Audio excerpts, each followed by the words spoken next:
ਅੱਗੇ ਵਾਧਾ ਹੋ ਤੁਹਾਨੂੰ ਅਪਡੇਟ ਕਰਾਂਗੇ। ਲਾਹੌਰ ਦੇ ਇਲਾਕਾ ਜੋਹਰ ਟਾਊਨ ਤੋਂ ਆਬਦ ਵਜ਼ੀਰ ਖਾਨ ਨੂੰ ਅਗਵਾ ਕਰ ਲਿਆ ਗਿਆ। ਵਾਕਿਆ ਜੋਹਰ ਟਾਊਨ ਦੇ ਵਿੱਚ ਬਿਲੋਵਾਰਡ ਦੇ ਕਰੀਬ ਪੇਸ਼ ਆਇਆ ਔਰ ਆਬਦ ਵਜ਼ੀਰ ਖਾਨ ਖਾਤੂਨ ਜਨਰਲ ਮੈਨੇਜਰ ਦੇ ਨਾਲ ਗੱਲ ਕਰ ਰਹੇ ਸੀ ਔਰ ਨੰਬਰ ट्रेस ਕਰਨ ਤੇ ਨੰਬਰ ਉਕਾੜਾ गांव ਦੀ ਨਿਕਲੀ ਔਰ ਪੁਲਿਸ ਦੇ ਮੁਤਾबिक केस अगवा बराए तवान का लग रहा है। मजीद अपडेट साडा मौजूद ने मलिक मुश्ताक उन्हां कोल जाणदे जी। मलिक मुश्ताक अपडेट करियो जी। बिल्कुल जोहर टाउन के इलाके एक बड़ा बंदा अगवा होया है। जोहर टाउन के इलाके मेन बिलू वार्ड किप्स कॉलेज के CEO ने आबद वजीर खान जिहड़े कि दफ्तर जा रहे सन ते दफ्तर जाते हुए फोन के उत्ते अपनी जनरल मैनेजर के नाल गल कर रहे सन।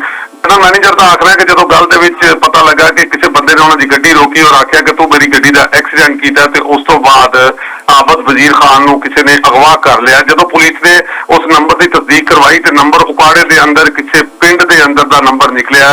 इस तो अलावा पुलिस का कहना है कि जिहड़ा अगवा है ये अगवा बराए तवान लग रहा है। चूंकि हुण जब वजीर खान अगवा कर लिया गया तो पुलिस ने मुकदमा दर्ज कर लिया गया।